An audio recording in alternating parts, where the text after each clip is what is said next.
whether it be lakes, rivers, even oceans. When the weather gets hot, people hit the water. And one of the most popular things to do on the water is boating. But no matter what kind of body of water it is, there are certain weather hazards that can affect all boaters. If it's going to happen, it's going to happen on Lake Minnetonka. Lieutenant Steve Hardig of the Hennepin County Sheriff's Water Patrol Unit in Minneapolis, Minnesota, has seen a variety of weather-related incidents on the lake.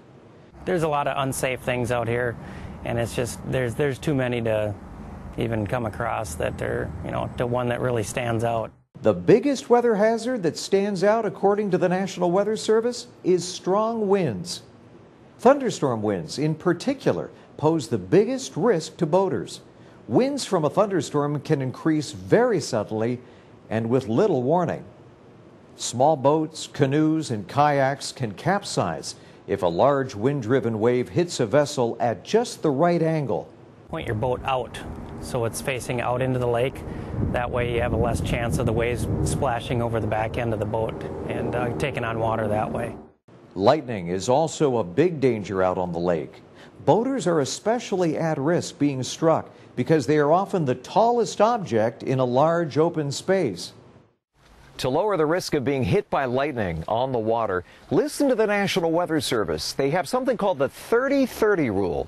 The first 30 refers to the number of seconds between seeing the flash of lightning and hearing the bang of thunder. If you can count less than 30 seconds, that strike was less than 6 miles away. Time to head for shore. The second 30 refers to the number of minutes after the storm. You want to wait at least 30 minutes after hearing the last thunderclap before heading back on the water, just to be safe.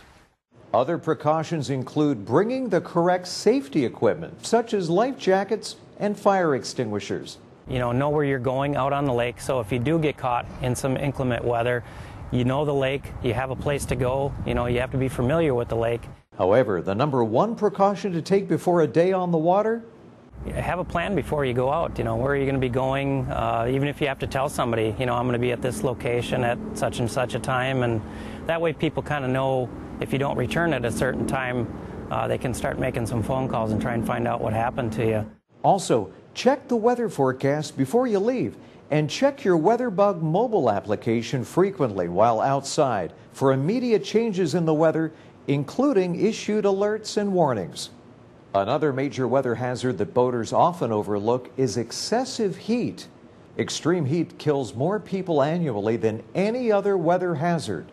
Some common precautions to take to prevent heat-related illness while out on the lake are: limit outdoor activity during the hottest part of the day. That's usually between 11 a.m. and 7 p.m. Wear lightweight, light-colored cotton clothing. Make sure to apply plenty of sunscreen. Wear sunglasses and a hat to protect yourself from the sun. Try to eat smaller, more frequent meals.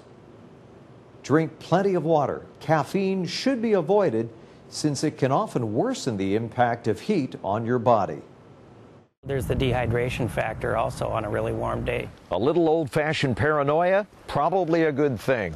Before you hit the water for some fun in the sun, check the weather and pack all the necessary safety equipment. Leave nothing to chance.